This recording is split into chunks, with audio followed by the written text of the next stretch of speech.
We are here at the art building for the faculty art exhibition. I got inspired by a movie that I watched like when COVID hit, because I have a lot of time at home. So that movie is about how the world that we're living in and the afterlife are connected by the sky. And our sky are the ocean. So if you are a good person, when you die, you become a fish and live in that ocean. So this is like a transition when she is going to okay, so the part life. Fish, part human, I had that part, yes. and she was a part of it, but not quite, so yeah, it's kind of close, wasn't it? So I did this piece, and she's like a hybrid, like half human, half rat, sort of. She's pretty for half human, half rat. Thank you, thank you. Kind of the reasoning behind this is, you know, when COVID hit, everybody, there was so much information thrown at all of us, and, you know, a lot of us ended up having a lot of anxieties and issues, and so it was one of my main focus was to be able to kind of show the good and the bad when it came to, I was trying to think of, you know, the positive sides of the pandemic and how it affected people as almost a community, and so I'd kind of played with this in my mind for quite a long time. My eye goes to the white, and I look closer at like all your different fonts and the words that you have, and then I kind of go down naturally into the blues, and then I notice how you did have that difference of the positives on, you know, the white, and then the more negative things kind of on the bottom, and just all the different fonts that you had. It drew me to certain words and then had me like look closer at it. First I structured all with charcoal, and then I do the whole thing in tones, like gray tones. Then I did the pastel in the background, and then I did the color and on the bird, and then I did all the detail work in Prismacolor. And next up we have Deanna with the weather. You might have some rain in your forecast. Find out next. Hello Bulldogs. Heading into this weekend, you're going to have highs of 90 degrees. Starting on Tuesday, there is a chance of thunderstorms at 20%.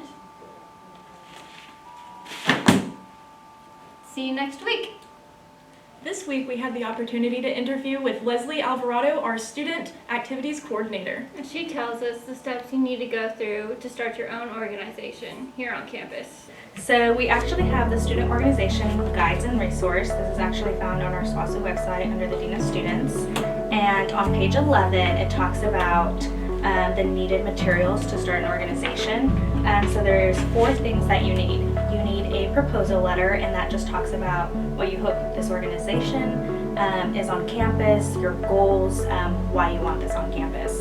And then you need a letter signed by a full-time faculty member or staff member to be your sponsor, and it's just a letter of them agreeing to be your sponsor of the organization. Then you need to develop a constitution, and that can be very simple or it can be as detailed oriented as you want it to be. For example, fraternities, theirs is going to be pretty intensive, where the tennis club might not be as intensive. After you put those together, you will have a list of your members.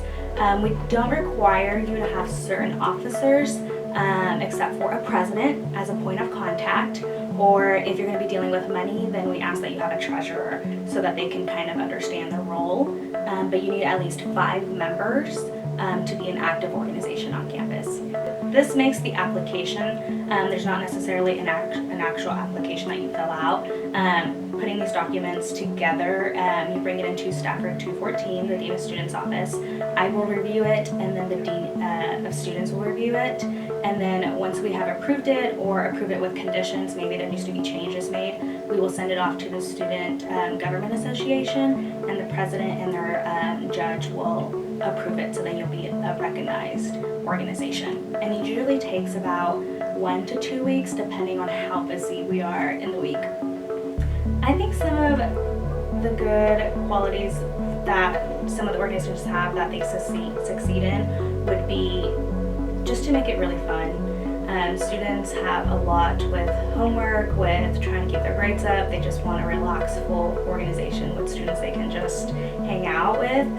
So definitely try to keep it fun. Sometimes there do have to be moments where you're thinking responsibly and trying to get everything with time management, but definitely still try to keep it fun and remember that this is something you should be enjoying. And next quality I think is it should be sociable.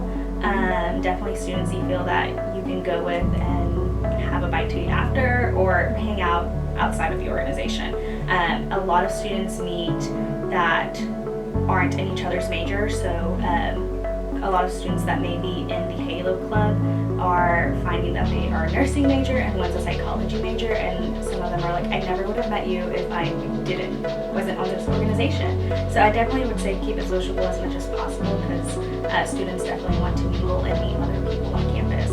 And then I would say to have goals for your organization. That kind of helps you keep on track of what you want your organization to stand for and helps students remember why they're in the organization. So by having those three, I think you can have a very good start. For instance, Delight Ministries, they're a Christian-based sorority, and they have goals of just welcoming people in and talking about religious ideas, and they always get a great turnout because they keep it sociable, fun, and things in common between each other. We definitely want students to find an organization that they feel they can fit into. Next up, we have something really cool for you esports fans. We have an exclusive interview with the Smash Bros team conducted by Tyler Bryson and Jordan Salome. How long have you been playing Smash for? Smash. About 5 years, I'd say. I picked it up in actually really late middle school with Smash on the 3DS, and it just kind of developed from there. Didn't really get serious till I got to college. So. Since like Smash 4 originally came out, so I think officially it's 5 years now. So it's been a while. I started playing Melee. That was my very first game. I was probably like 2008. Probably since I was like 10-ish. I started playing Smash during Smash 4, but I didn't play it really competitively until Ultimate. What is your favorite part about competing? I just like playing the game, and if I can do that at competition, then I'm okay with it. The adrenaline rush, like when it's very close, but then you clutch it out. It's my favorite part. Just having fun, really. Just playing the game. Nobody plays my character, which is Terry, the same way I do. A lot of people play Terry more aggressively. I'm probably a lot more passive, of course. Tanner is a very aggressive Cloud player. A lot of Cloud players tend to be like a mix of aggression and passive player. So it's the fact that you get to meet people who do different things and just have that common interest. Really, it shows me that I have a lot of things to learn. A lot of high school was just me kind of decimating the competition, and when I got here, everything changed. And when I go to tournaments and esports events and stuff, it just shows me that I have a lot to learn, and my path has only just begun. Has joining the esports team changed your outlook on the game? No, not really, because I've been playing competitively for about a year and a half now. It's like definitely made me more happy. I've made a lot of friends on the team, so it's been a good experience. Not really, no.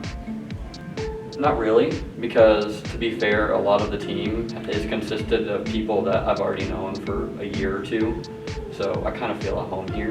And though I still am really determined to prove myself on the arena and in competitions and stuff, I really feel comfortable in all this. So my outlook changing, kinda, but not really.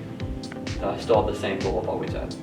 It hasn't really, because I've been keeping an eye on competitive Smash for a long time. So I've been around the block already in terms of a few things. I've just not been like a legitimate competitor in most areas. That's kind of spiked up in the last year or so, I'd say. But otherwise, it really hasn't, because I've been playing that long and I've kept up with everything that long. So, how do you balance work life and home life?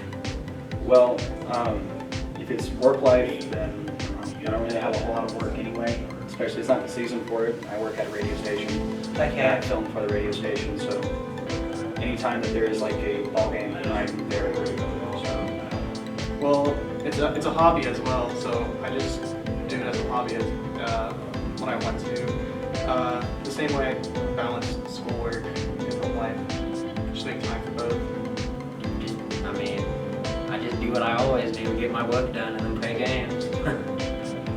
Well, Honestly, I have enough free time as is, and very rarely does it come to a point where I'm having to balance things. I know it's different for a lot of other people on the esports team, but for me, I don't really have that same trouble. Maybe that's just testament to how much I need more things like this in my life. Oh, now that's probably the one where it's toughest on like me and a couple of others. But considering what I've got going on class-wise, I don't even have the time for like a legitimate job. So like I haven't gotten a job this semester or anything. But because like all the work I'm doing and because I have other obligations as well, it's combining this has been a little bit of a task, but I'm managing to juggle everything just fine.